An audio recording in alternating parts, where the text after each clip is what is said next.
Hi అండి. ముల్లంగితో సాంబార్ చేస్తున్నాను. ఇది అన్నంలోకి, ఇడ్లీలోకి చాలా బాగుంటుంది. ఈ సాంబార్ చేసుకోవడం కోసం ఒక కప్పు కందిపప్పు శుభ్రంగా కడిగేసి ఒక అరగంట నానబెట్టి పెట్టుకోవాలి. నిమ్మకాయ సైజ్ అంత చింతపండు నానబెట్టుకోవాలి. పప్పు కడిగిన తర్వాత పప్పు మునిగేలా వాటర్ పోసుకొని కాస్త పసుపు వేసి కుక్కర్ మూత పెట్టేసుకొని 4-5 విజిల్స్ రానిచ్చుకోవాలి. కందిపప్పు ఇలా బాగా మెత్తగా ఉడికిపోయిన తర్వాత మెదుపుకొని మనం చింతపండు గుజ్జు వేసేసుకోవాలి.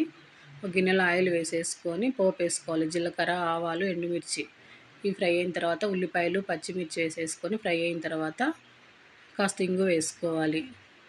ఇప్పుడు 3 ముల్లంగిల్ని 2 టమాటో కట్ చేసి వేసుకోవాలి. సరిపడా కారము వేసి నీళ్లు పోసుకొని ముల్లంగిల్ని ఉడికించుకోవాలి. ఇలా సగం ఉడికిన తర్వాత మనం కందిపప్పు, చింతపండు గుజ్జు పోసుకున్నాం కదా, ఆ పప్పుచారు వేసేసి మొత్తం ఒకసారి బాగా కలుపుకొని ఒక 10 నిమిషాలు ఉడికించుకోవాలి. సాల్ట్ మళ్ళీ ఒకసారి చూసి వేసుకోవాలి. సాంబార్ పొడి వేసి ఒక 5 నిమిషాలు ఉడికించుకొని స్టవ్ ఆపేయాలి.